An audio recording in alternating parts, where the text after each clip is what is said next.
ఈరోజు భారత రత్న గౌరవనీయులు మాజీ రాష్ట్రపతి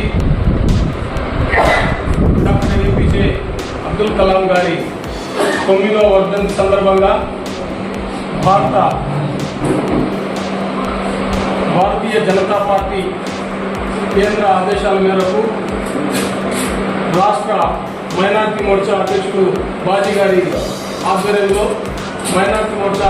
ఈరోజు రాష్ట్ర వ్యాప్తంగా చేస్తున్నటువంటి ఈ యొక్క దివంగత అబ్దుల్ కలాం గారి వర్ధంతి సందర్భంగా ఈనాటి కార్యక్రమానికి ముఖ్య అతిథిగా వచ్చినటువంటి జిల్లా అధ్యక్షులు సాయి లోకేష్ గారికి, ప్రధాన కార్యదర్శి కృష్ణ యాదవ్ గారికి, కార్యదర్శులు నరేంద్ర రాజు గారికి, పెద్దలు కోటుగుంట నాగేశ్వరరావు గారికి, కార్యదర్శి నరేంద్ర రాజు గారికి, మహిళా మోర్చా అధ్యక్షురాలు గారికి, మిగతా పెద్దలు అందరికీ కూడా మా హృదయపూర్వక నమస్కారాలు తెలియజేస్తూ, మీ అందరికీ తెలుసు భారతీయ జనతా పార్టీ అటల్ బిహారీ వాజ్పేయి గారి నాయకత్వంలో ఆ రోజుల్లో ఒక ప్రముఖ సైంటిస్టు, ప్రముఖ మేధావిని ఈ యొక్క రాష్ట్రపతి స్థానానికి అబ్దుల్ కలాం గారిని ఎన్నుకోవడం, మరి ఆయన ఎన్నికకు సహకరించినటువంటి ఆనాటి యావత్ భారతదేశానికి ఆయన కృతజ్ఞతలు తెలుపుతూ,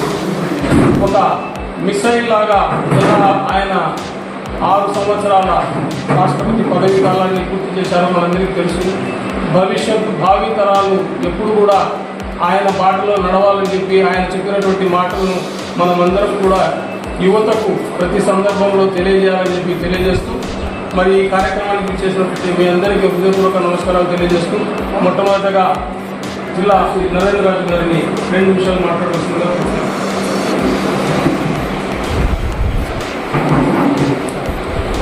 భారత్ మాతా కి జై.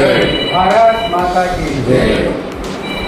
ఈరోజు మన కార్యాలయంలో మన ముజైన్ మ్యాన్ అయినటువంటి APJ అబ్దుల్ కలాం గారు వర్ధంతి సందర్భంగా ఈ కార్యక్రమాన్ని పార్టీ ఆదేశాల మేరకు జిల్లా అధ్యక్షులు సాయి లోకేష్ గారి ఆధ్వర్యంలో జరుపుకోవడం జరుగుతుంది.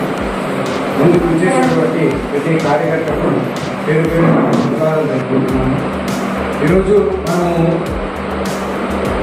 ప్రతి దేశం కూడా ముందుగా ఉండాలంటే, అగ్రగామిగా ఉండాలంటే ప్రపంచంలో, అందుకు ఆ దేశం యొక్క సైనిక శక్తి బలంగా ఉండాలి.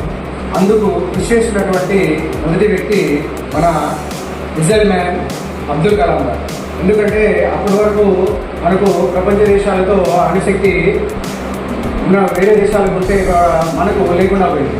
కానీ అప్పుడు ఉన్నటువంటి మన వాజ్పేయి గారు కృషి వల్ల అబ్దుల్ కలాం గారు ముందు అడుగు వేసేసి అక్కడ పరీక్షలు నిర్వహించడానికి పోఖ్రాన్లో పరీక్ష నిర్వహిస్తారు.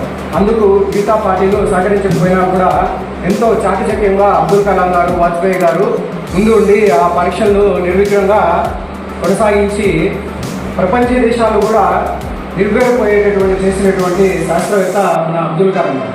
ఆయన చివరి శ్వాస వరకు కూడా భారతదేశం యొక్క అత్యున్నత స్థాయికి కృషి చేస్తూ యువతలో ప్రోత్సాహాన్ని నింపుతూ ప్రతి సభకు వెళ్ళి యువతకు ప్రోత్సాహకంగా అతని జీవితాన్ని చెప్పేవాడు అన్నమాట.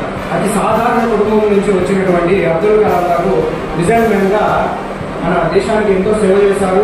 మిగతా విషయాలన్నీ కూడా మన అధ్యక్షులు గారు మిగతా వాళ్ళకి కూడా చెప్తారు. ఈ అవకాశం ఇచ్చినటువంటి పెద్దలకి అందరూ కూడా ధన్యవాదాలు.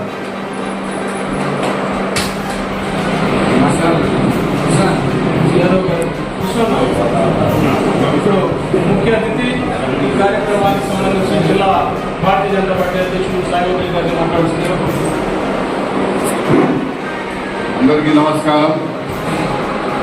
ఈరోజు మన అబ్దుల్ కలాం గారి వర్ధంతి సందర్భంగా మనమందరూ ఆ మహానుభావుని గుర్తు చేసుకుంటా రాజంపేట బీజేపీ కార్యాలయంలో వారికి ధన్యవాదాలు అర్పించడం జరిగింది. వచ్చిన ప్రతి కార్యకర్తకి ధన్యవాదాలు. మరి అబ్దుల్ కలాం గారు మన పేరు మనకు ప్రస్తావన వచ్చినప్పుడంతా ఒక సామాన్యమైన కుటుంబంలో తమిళనాడులో రామేశ్వరంలో వారి తండ్రి గారు ఒక పడవ నడుపుతున్నాయంట.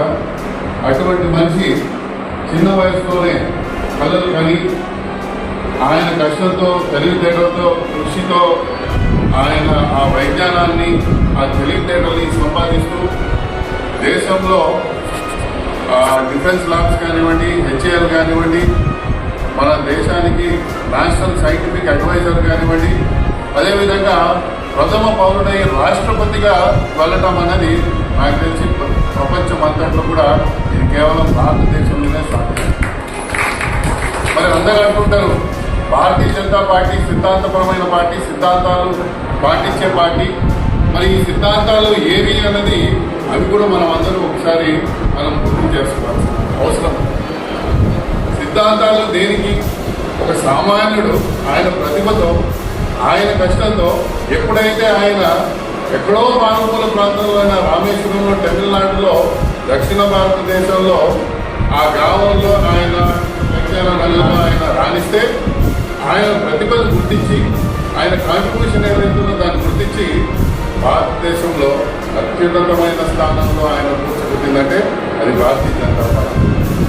అది మన సిద్ధాంతం. మన మతాలకు అతీతంగా అందరూ అంటుంటారు మనకందరూ సరివే పార్టీ వ్యతిరేకత ఉంటుంది, ముస్లింలకి వారు పట్టించుకోరు అనేసి. మరి ఈ దేశానికి ఒక ముస్లింగా రాష్ట్రపతికి అందించింది ఏ మతం చూసి చేశారో లేకపోతే ఆయనలో ఉన్న ప్రతిభను చూసి చేశారు. మరి అది గుర్తుపెట్టుకొని మనము ఆయన ఏదైతే ఆశయాలకి ఆయన జీవించారో కళలు కొనండి, ఆ కళలకి మీరు తోడ్పడండి, ఒక పట్టుదలతో మీరు దాన్ని ఛేదించండి. ఖచ్చితంగా దేశ భవిత దేశ పౌరులందరూ కూడా వారు ఈ దేశాన్ని ముందుకు తీసుకువెళ్తారన్న ఒక నినాదం, ఒక అంశం వారు మనకు అందించడం జరిగింది. ఆ మహానుభావుని మనము ఈరోజు వారి నివాళులు అర్పించడం అందరూ కూడా ప్రతి భారతదేశ పౌరుడిగా మనమందరూ ఈ రానున్న రోజులు కూడా భారతరాలు కూడా ఎంతో గర్వంగా చెప్పుకోగలిగే ఒక మంచి ఆయన భారత రత్న మన అబ్దుల్ కలాం గారు. వారికి అంజలి ఘటిస్తూ వారికి మనం తలుచుకోవడం ఖచ్చితంగా ఆయన ఏదైతే ఆశయాలు ప్రతి దేశ పౌరుడు ప్రతి యువత దాన్ని వాళ్ళు ఆచరిస్తూ ఈ దేశాన్ని ముందుకు తీసుకువెళ్లాలనేసి ఈ సందర్భంగా తెలియజేస్తూ సెలవు తీసుకుంటున్నాను.